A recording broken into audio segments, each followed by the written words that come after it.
जी, तो सभी के लिए ये प्रश्न पत्र ओपन। यहाँ पे हम इंडियन लिटरेचर की बात कर रहे हैं। चुनिंदा क्वेश्चंस की सीरीज, बहुत ही इंपॉर्टेंट ये questions, MCQs on Indian literature in English. So here is the first question. Name of the first novel of Mulk Rajanan which carried a preface by E.M. Forster that won him worldwide recognition. तो पहला novel मुल्क राजानंद का जिसका कि preface जो है E.M. Foster ने लिखा और वो बहुत ही फेमस हुआ। सही आंसर मैं आपको बताऊं इसका, तो सही आंसर है अनटचेबल। कौन सा है? अनटचेबल। ठीक, 1935 में ये नॉवेल, पहला नॉवेल मुल्क आनंद का, जिसका प्रीफेस है E.M. फॉस्टर ने लिखा है। ठीक, बहुत ही इंपॉर्टेंट ये क्वेश्चंस की सीरीज, और इसमें पहला क्वेश्चन बहुत ही यहाँ पे इंपॉर्टेंट, सभी लोग इसमें पार्टिसिपेट भी करेंगे। नंबर 2, बताइए, who was the first recipient of Sahitya Akademi award for the best writing in English? ये तो पता होना चाहिए सभी को, पहला जो है साहित्य अकेडमी अवार्ड किसे मिला था? जी हाँ, R.K. Narayan, the Guide. ठीक, द गाइड 1960 में इनको साहित्य अकेडमी अवार्ड मिला। और द गाइड जो है पब्लिश कब हुआ था? द गाइड का पब्लिकेशन ईयर बताओ। 58 में पब्लिश हुआ था, और 60 में जो है पहला साहित्य अकेडमी अवार्ड इन इंग्लिश जो है 1960, द गाइड। ठीक, number 3, who wrote at introduction to R.K. Narayan's novel The Financial Expert? तो हु रोट द इंट्रोडक्शन होगा यहाँ पे, wrote the introduction to R.K. Narayan's novel The Financial Expert. तो R.K. नारायण का बहुत इंपॉर्टेंट यहाँ पे ये वर्क फाइनेंशियल एक्सपर्ट, इसका इंट्रोडक्शन किसने लिखा? बताओ। नंबर 3, जी, ग्राहम ग्रीन। R.K. नारायण को लॉन्च करने वाले ग्राहम ग्रीन, बहुत इंपॉर्टेंट, हमें यहाँ पे फैक्ट पता है, ग्राहम ग्रीन ने काफी हेल्प की R.K. नारायण को मार्केट में उतारने के लिए। तो इसका जो है फाइनेंशियल एक्सपर्ट का इंट्रो भी जो है ग्राहम ग्रीन ने ही लिखा है। ठीक, बहुत इंपॉर्टेंट यहाँ पे ये प्रश्न भी। Number 4, who said Ezekiel as a poet of city Bombay? एजिकल को the poet of the city Bombay किसने कहा? K.S. अयंगर, लिंडा हेस, R. पार्थसारथी या फिर कमला दास? बताइए। Number 4, Nizam Ezekiel is a poet of the city Bombay is said by, किसने कहा?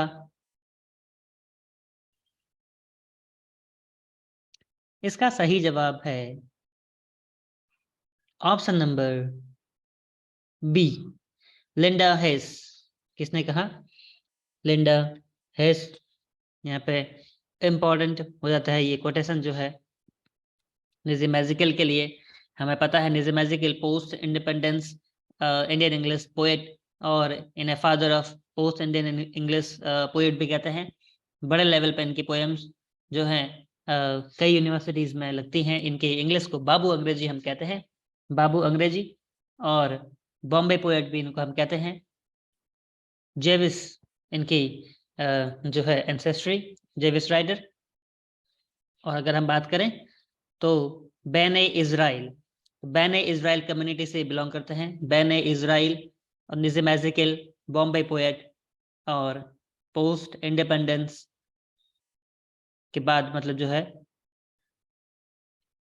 इनके जो वर्क्स हैं बहुत ही एक अलग लेवल पे, इनको साहित्य अकेडमी अवार्ड भी मिला है लेटर डिसाल्व्स के लिए।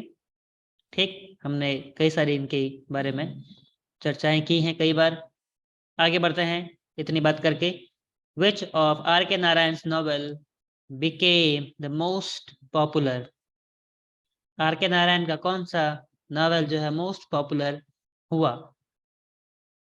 नंबर 5,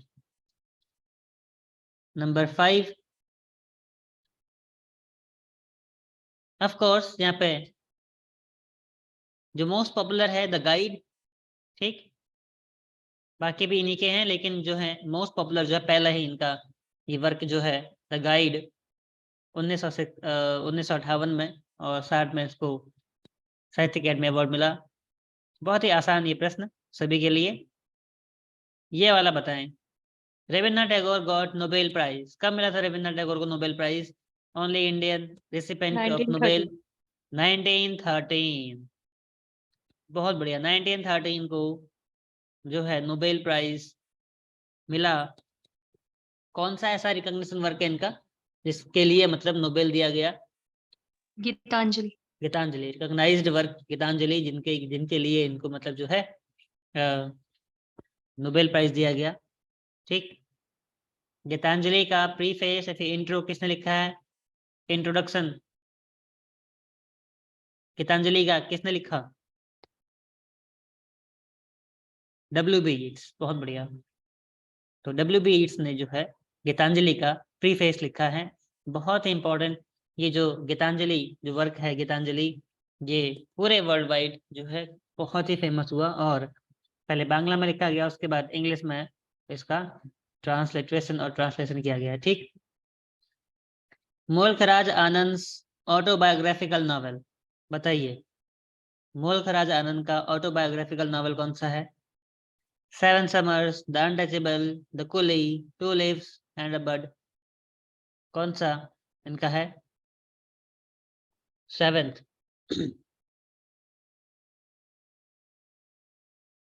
अनटचेबल रुझान में यहाँ पे, और कोई कुछ इसमें ऐड करना चाहेगा?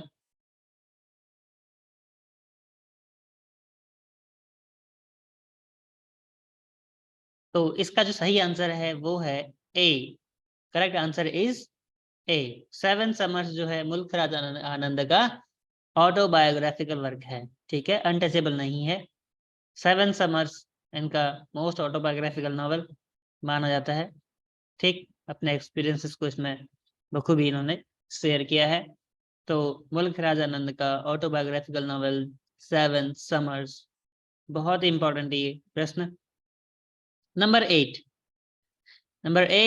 who is the writer of इनकलाब, a play in 3 acts? तो इनकलाब जो है एक प्ले, इसका सब टाइटल है, a play in 3 acts, बताइए किसका है?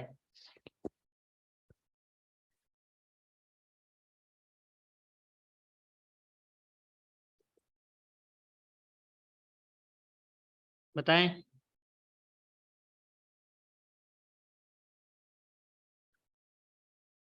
नंबर 8,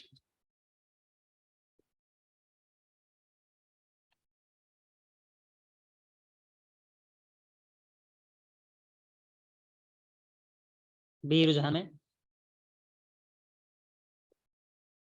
सी, बताइए। तो बात हो रही है इनकलाब, ये प्ले है, इसका सही जवाब है option number C, Asif Currimbhoy. Asif Currimbhoy is very important Indian English playwright. Asif Currimbhoy जो हैं कई बार पूछे गए हैं। इनका इनकलाब जो वर्क है बहुत इंपॉर्टेंट यहाँ पे। ठीक, आसिफ करम्भॉय। इनका एक वर्क और आता है जो कि कई बार पूछा गया है, द डोल ड्रमर्स करके इनका एक और वर्क है। ठीक है ना, डोल ड्रमर्स, इसको नोट करेंगे, डोल ड्रमर्स करके इनका ये वर्क है।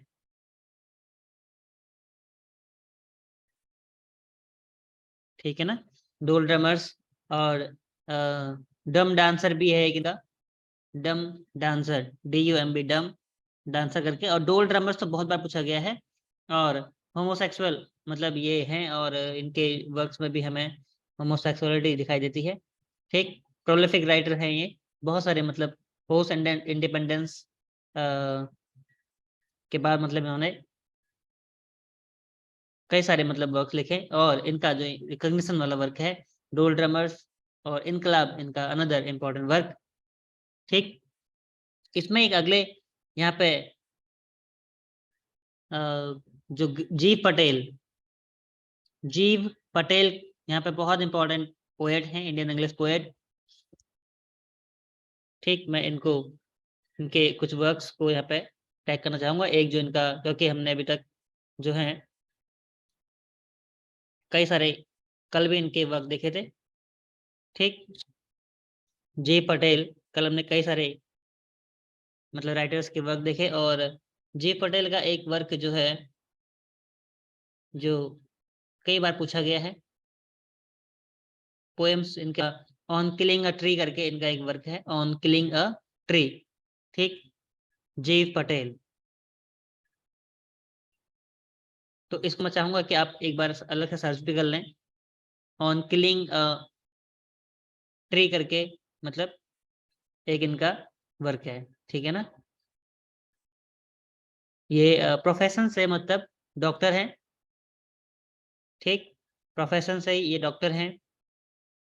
इनका एक how do you with stand करके एक वर्क है। क्या है? How do you with stand करके इनका ये वर्क आप नोट कर सकते हैं।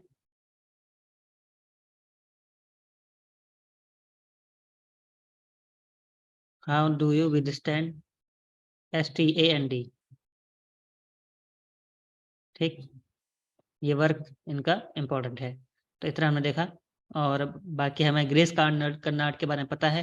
ग्रेस कर्नाड, हयावदना, ययाति, नागमंडला, इनके कई सारे वर्क, निज़म एज़िगिल खुद में एक बड़ा नाम। तो बात करते हैं अगले प्रश्न की, नंबर 9। बताइए, who is the man eater of Malgudi? Who is the man eater of Malgudi in R.K. Narayan's novel the man eater of Malgudi? तो मैन ईटर ऑफ मालगुडी में जो मैन ईटर है वो कौन है, मेन कैरेक्टर? बताइए। नंबर 9, नटराज, मुत्तू, वासु या फिर कुमार? बहुत इंपॉर्टेंट ये प्रश्न, पूछे जाने की पूरी संभावना। तो who is the man eater of Malgudi?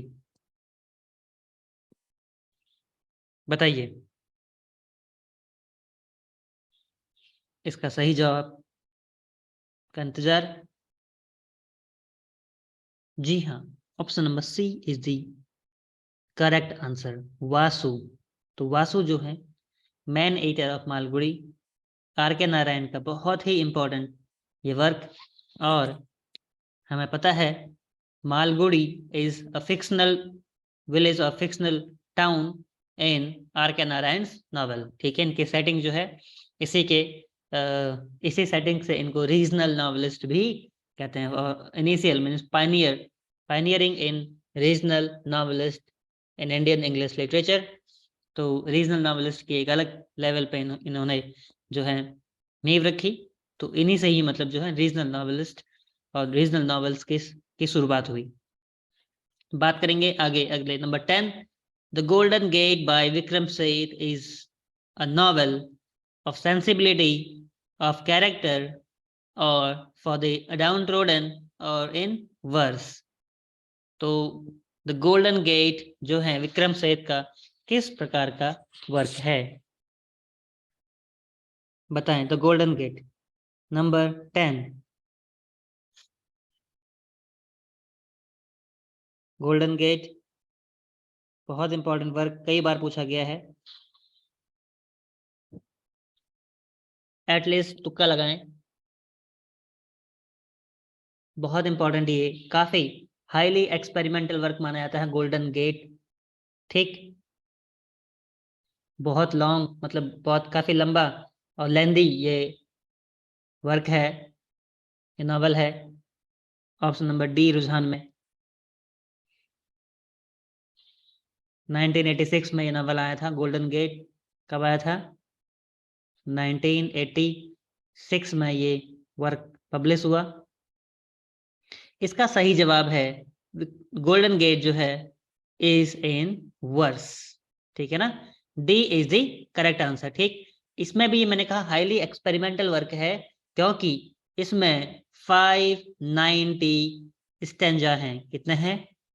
590, वो भी कौन से स्टेंजा हैं? वन जिन स्टेंजा हैं। कौन से स्टेंजा है? ONE वन जिन, ठीक है ना। Use in Onegin stanza हम कहते हैं। वन जिन स्टेंजा बताओ किसने सबसे पहले शुरुआत करी? वन जिन स्टेंजा हम कहते हैं इसमें, वन जिन स्टेंजा, ठीक। यूज इन वन जिन, यहाँ पे हम थोड़ा सा याद दिलाना चाहूंगा आपको। पुस्किन, अलेक्जेंडर पुस्किन ने शुरू किया वन जिन स्टेंजा, ठीक है। उनका वर्क का नाम है यूज इन वन जिन। तो उसी से ही मतलब जो है ये वर्क, ये स्टेंजा निकले, वंजन स्टेंजा। और इसी वंजन स्टेंजा में, ऑफ वंजन स्टेंजा में भी 590 स्टेंजाज जो हैं इस नॉवेल में हैं, ठीक है ना। 590 वर्स स्टेंजाज, मतलब हम यहाँ पे गोल्डन गेट में, तो काफी लंबा मतलब जो है, बहुत लेंदी ये नॉवेल है। और बहुत ज्यादा मतलब ये जो, तो ऐसे वर्क्स को जो है प्रोज पोएट्री में आ जाते हैं ये, ठीक। वंजन स्टेंजा बहुत इंपॉर्टेंट, मैंने कहा पुस्किन, अलेक्जेंडर पुस्किन ने मतलब जो है वंजन स्टेंजा की शुरुआत करी। इनका जो वर्क है यूज इन वंजन, ठीक। तो पूरा इसका सबटाइटल ही है, a golden gate colon, a golden gate a novel in verse. पूरा टाइटल क्या है?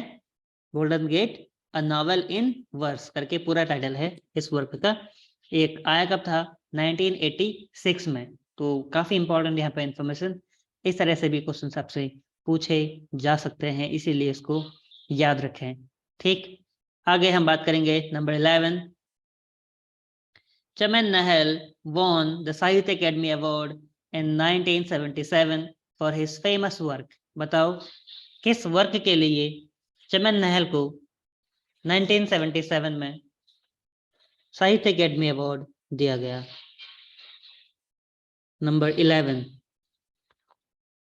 क्या ये हो सकता है आजादी, या my true faces, into other dawn, और the crown and the loincloth करके, लाइन क्लॉथ करके ये वर्क। तो बताएं किस वर्क के लिए इनको साहित्य अकेडमी अवार्ड दिया गया 1977? बहुत ही इंपॉर्टेंट ये वर्क, आजादी। आजादी जो है पार्टीशन लिटरेचर में चमन नहल का बड़ा नाम, और ये वर्क इनका बहुत ही फेमस है, ठीक है ना। तो पार्टीशन लिटरेचर में, इंडियन इंग्लिश लिटरेचर में पार्टीशन लिटरेचर का एक अलग ही मतलब सेक्शन है। तो इसमें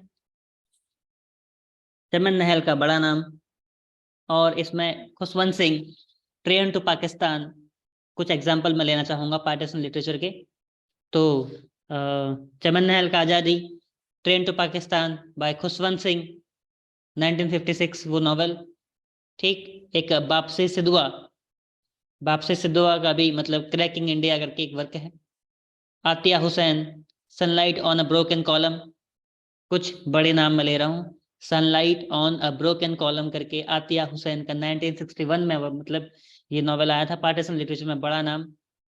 और एक वर्क जो है वीरा हरि, एक हीरानंदनी करके कोई राइटर है, वीरा हीरानंदनी करके, उनका करंट में मतलब 2018 में एक नाइट डायरी करके एक वर्क आया था, तो उसको भी मतलब जो है पार्टीशन लिटरेचर में जो है आता है, ठीक है। और बड़ा नाम मिडनाइट चिल्ड्रन, सलमान रश्दी का भी जो है पार्टीशन लिटरेचर में ये वर्क आता है। और कई सारे मतलब जो है पार्टीशन लिटरेचर के जो पार्टीशन के जो थीम है उसको मतलब जो है कई सारे राइटर्स ने कवर किया है। एक तौबा टेक सिंह हम कैसे भूल सकते हैं, सादत हसन मंटो मूवी करके भी बनी थी, मूवी हमें पता है मंटो। और सादत हसन मंटो का तौबा टेक सिंह बहुत ही इंपॉर्टेंट वर्क, जो कि पार्टीशन लिटरेचर में टॉप मोस्ट वर्क माना जाता है। तो मैंने कुछ नाम लिए, नाम तौबा टेक सिंह, आज़ादी, और बाप से सिद्धवा का cracking India, train to Pakistan by Khushwant Singh, Attia Hosain का sunlight on a broken column, ठीक। तो ये बड़े नाम पार्टीशन लिटरेचर में, इनको याद रखें। तो आगे बढ़ते हैं इसी नोट के साथ कि अगला प्रश्न हमें कुछ अलग चुनौती लेकर आ रहा है, जो कि इस प्रकार है। हु इज द नरेटर और हीरो, ठीक, नरेटर और हीरो इन रजनी's novel Midnight Children came in 1981। हमें पता है 1981 मिडनाइट चिल्ड्रन को कई बार कई पेपर एग्जाम में पूछे जाते हैं मिडनाइट चिल्ड्रन, और इस नॉवेल को मतलब जो है, बताओ, बुकर प्राइज मिला, गोल्डन बुकर प्राइज मिला है, ठीक, बुकर ऑफ बुकर भी मिला है। तो कई मायनों में important, Booker of Booker Salman Rushdie, Booker prize, golden Booker prize, इतना कहो उतना कम। तो इसके सही जो ऑप्शन ए रुझान में, तो आपको बता दूं, जी हाँ, option A is the correct answer, Salim Sinai, ठीक। तो मिडनाइट चिल्ड्रन ये उसी रात की बात है, क्या कहते हैं, बताओ कौन सी रात की इसमें स्टोरी है, 49 या 47 की, जब वो रात की स्टोरी है, पार्टीशन के टाइम की ही, ठीक। तो काफी मतलब इसमें मैजिक रियलिज्म का बहुत ही एक अलग लेवल पे यूज किया गया है। मैजिकल इसमें जो magic realism post modern literature का की टर्म है और नैरेटिव टेक्निक है, ठीक, उसको मतलब जो है उसका बखूबी यहाँ पे डिस्क्रिप्शन में मिलता है मिडनाइट चिल्ड्रन में, ठीक। तो इतना हम करते हैं, आगे बढ़ते हैं। और हमने सलमान रश्दी के बाकी वर्क्स की भी हमने लिस्टिंग कल देखी थी। तो सलमान रश्दी के सारे वर्क इंपॉर्टेंट हैं, इनका सेम सेम करके पिछले बार ही पूछा गया था, SHAME सेम, पिछले बार जो है कुमाऊं यूनिवर्सिटी PhD एंट्रेंस में पूछा गया था। तो मैं अभी भी कह रहा हूँ कि सलमान रश्दी के अच्छे से वर्क्स याद कर लें। ग्रीमस करके इनका इनिशियल और शुरुआती वर्क ग्रीमस, ठीक, बहुत इंपॉर्टेंट इनके वर्क्स की लिस्टिंग हमने करी थी, तो उसको अच्छे से आप प्रिपेयर कर लें। इनके जो है क्रोनोलॉजिकल ऑर्डर भी पूछे जाने की संभावना, ठीक। तो आगे बढ़ते हैं, number 13, Arundhati Roy debut novel God of small things won Booker prize in, ठीक, गॉड ऑफ स्मॉल थिंग को बुकर प्राइज कब मिला? 1997। 97 यहाँ पे रुझान में। और कोई कुछ ऐड करना चाहेगा? कोई और कुछ ऐड करना चाहेगा?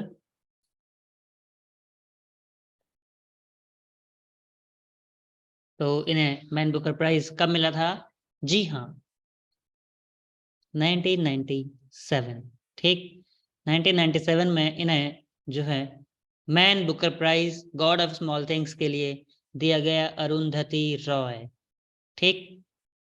इसी साल ये आया भी है और इसी साल इनको जो है बुकर प्राइज भी दिया गया। इसमें इनके कैरेक्टर्स कई बार पूछे गए हैं, गॉड ऑफ स्मॉल थिंग्स के कैरेक्टर्स काफी इंपॉर्टेंट हैं। और बताएं कुछ कैरेक्टर्स के नाम।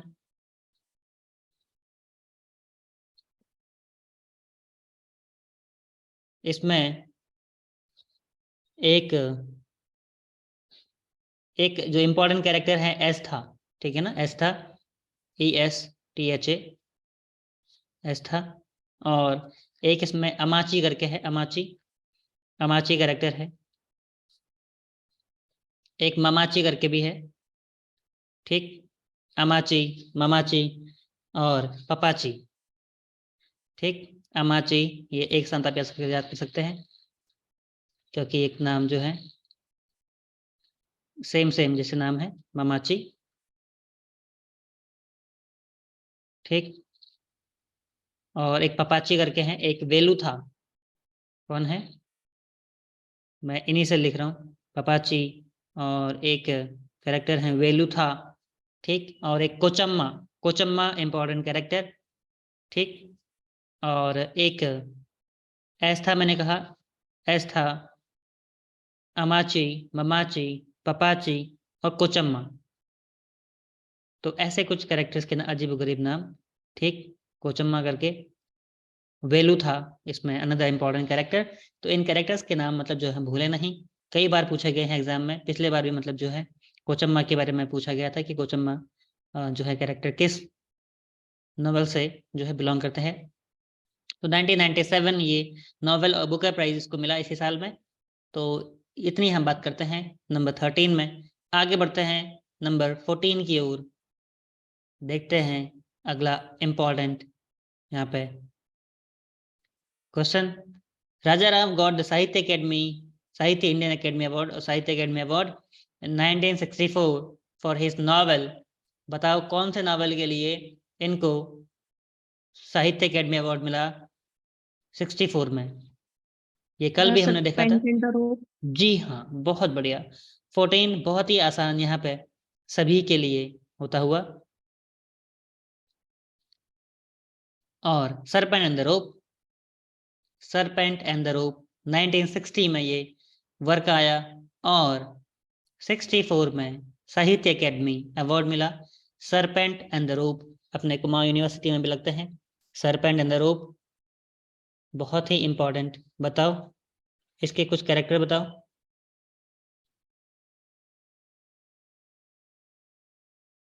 सरपेंट एंड द रोप,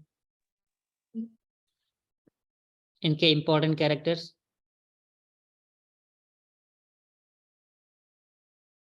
इसका इनके जो इसको मतलब अच्छे से एक बार देख लें। सरपेंट एंड द रोप, ठीक। रजराव का बहुत ही इंपॉर्टेंट ये जो है वर्क कई बार पूछा गया है। इसका ईयर और साहित्य अकेडमी अवार्ड कब मिला। तो इतनी हम कर लेते हैं। इसका मतलब एक बार ये होमवर्क है, आप इसको चेक कर लें, ठीक। ये स्टोरी किस तरीके से, हाँ अचक्का इस तरह से कुछ होगा जी। मूर्ति, एक रामास्वामी करके एक कैरेक्टर होंगे जी, रामास्वामी, मूर्ति, ठीक। तो इसी में है फीमेल कैरेक्टर जो है फीमेल और मेल कैरेक्टर्स के प्रोटैगनिस्ट कौन है देख लें। रामा करके एक कैरेक्टर है और अचक्का करके भी इसमें एक कैरेक्टर हो सकते हैं। तो इतना हम कर लेते हैं। आगे बढ़ते हैं number 15। Number 15 is Anita Desai's Where Shall We Go This Summer has been compared to Virginia Woolf के कौन से नॉवल से, कौन से वर्क से मतलब कंपेयर किया जाता है अनीता देसाई के Where Shall We Go This Summer। बहुत ही इंपॉर्टेंट यहाँ पे ये क्वेश्चन अनीता देसाई का बताओ। Option A to the lighthouse, the voyage out, the waves और नाइट एंड डे। तो कौन से वर्क से मतलब इनके वर्क को अनीता देसाई के वर्क को कंपेयर किया जाता है रुझान में। ए Where Shall We Go This Summer is very important work by Anita Desai. जी हाँ, इसका सही जवाब है टू द लाइट हाउस, ठीक है ना। To the lighthouse is very important work. तो इसको एक बार अच्छे से देख लें कि किस बेस से मतलब इसको कंपेयर किया जाता है। और टू द लाइट हाउस जो है बहुत इंपॉर्टेंट वर्क है। इसमें एक पेंटर है, बताओ कौन है पेंटर का नाम। टू द लाइट हाउस जो है इंपॉर्टेंट वर्क है वर्जीनिया वुल्फ का। बताओ इसमें जो है स्टोरी में लाइट हाउस, इसमें जो है कैरेक्टर बताओ। टू द लाइट हाउस के कैरेक्टर लिली ब्रेस्को, एक लिली ब्रेस्को है ना, लिली ब्रेस्को, जी हाँ थैंक यू, लिली ब्रेस्को। और रैमजे फैमिली आई गेस इसी में होगी। तो रैमजे फैमिली की स्टोरी है। और ये जो है लाइट हाउस, ये story to the lighthouse में ये वर्क जो आया था 1927 में। ये वर्क आया था, कब आया था 1927 में, ठीक। लिली ब्रेस्को और रैमजे फैमिली इसमें है, मिस्टर एंड मिसेस रैमजे। और एक टेंसले करके इसमें कैरेक्टर है, टेंसले, ठीक, चार्ल्स टेंसले। तो इतना हमने देखा बहुत ही इंपॉर्टेंट, मतलब ये सीरीज इंडियन इंग्लिश लिटरेचर से कुछ चुनिंदा क्वेश्चंस की ये सीरीज आज हमने देखी। तो इतना आज हम कर लेते हैं। किसी को कुछ पूछना है?